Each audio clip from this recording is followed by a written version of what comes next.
Morning, all you peeps out there in good old Facebook land and YouTube land and everywhere else on social media. I got something that's not really work related, shop related. It's kind of an interesting incident that's occurred.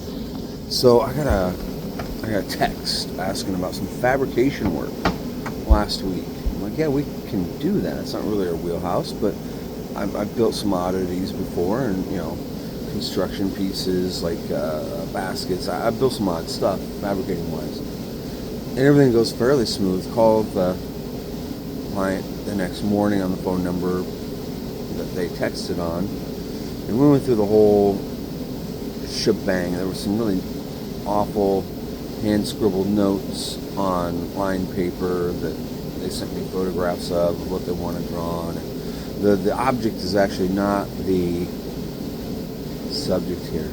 This is kind of where it goes weird. I send that, they go, yeah, that's good, that'll work, that's what I need. We've discussed this through the process, and it was like an Omaha phone number. I'm in Oskaloosa, Iowa, which is southeast Iowa, 60 miles from Des Moines, the state capital. And I'm like, well, where are you at? Where's this thing going? Oh, I'm in Des Moines, it's going to go up here. Okay, bet, I can do that. And we figured to build this little stand for a water tank and get a water tank to put on it, and even figured to paint it, haul it, and install it. So send off this quote with scope of work and invoice for the deposit for the work. And I'm like, well, we can do, we need a Venmo, I've used PayPal, and no. Can you do QuickBooks? We utilize QuickBooks. So, okay, yeah, we can do that. So we send the invoice out via that.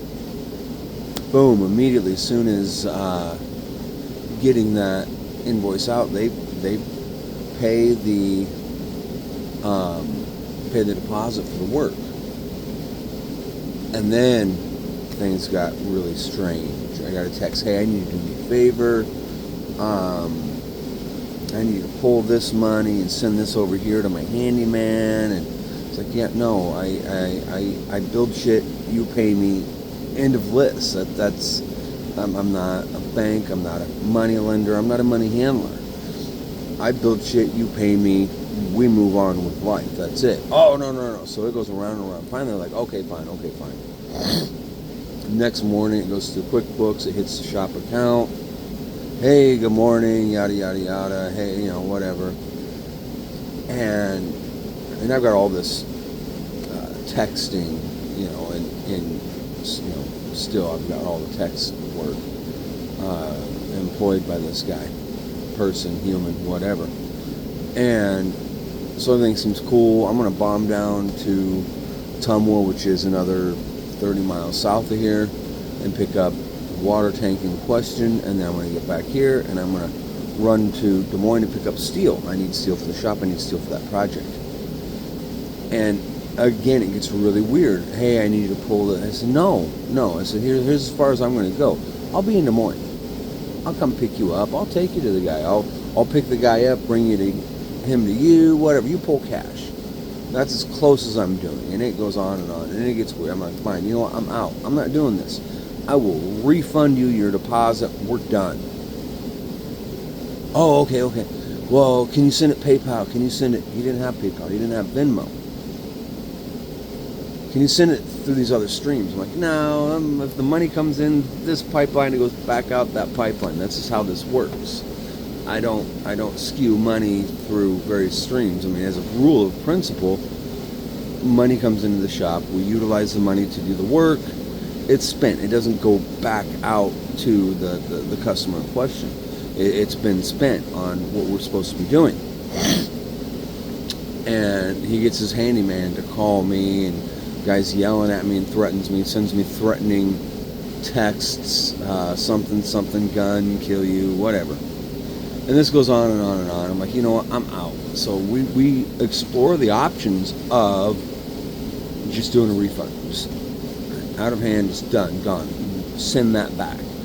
QuickBooks does not have, to the best of my knowledge, QuickBooks does not have a capacity to refund or back charge or whatever. Has no capacity at this time to send money back out the way it came in. And I'm like, it's almost like they know how this stuff works. And the next day, the guy calls me and says, I'm working on it. I'm doing what I can. I talked to my banker. We contacted QuickBooks. We did everything that we could reasonably within our power. And I said, at this point, what's going to happen is you got to show up here. I'll have a document to fill out, to sign. And you got to show up here. I'll pay you your money back. I'll cut you a check, whatever it takes. I'll pay you your money. You got to come to me. Oh, no. I'm in Mississippi. And so I pretty much just cut contact at that point. Bank's like, yeah, just sit on it for like a week. It'll disappear. Sure enough, this morning I got up, I had all the notifications via QuickBooks and my bank portal there, my bank email. And that it did in fact dissolve. So moral of the story, if I had pulled this money and sent it back to this client in any other source, any other direction, now being 1 week later from the point it hit my bank account, exactly 1 week later, it would have disappeared from my account. So not only would that deposit have disappeared, but I would have been out any money I had sent. So just warning, they can come in under seemingly normal pretense, seemingly normal scope of work, and the minute that turns to just on a small business, kind of local operation here, if you can't look someone in the eye, shake their hand, get a check or cash to go put in your shop account, I probably wouldn't unless you already know them. That's my PSA for the day. A little bit of a story from the road here over at Fort Q Customs. And yeah, so interesting week. It's cold here. I don't like it. I got in early to heat the shop up, and it's still only 60 degrees in here. We have to use supplemental heat to work, so we won't be doing any kind of paint work this week because it'll ruin it. So enjoy your week, folks. Stay safe, stay warm. Keep pushing those boundaries.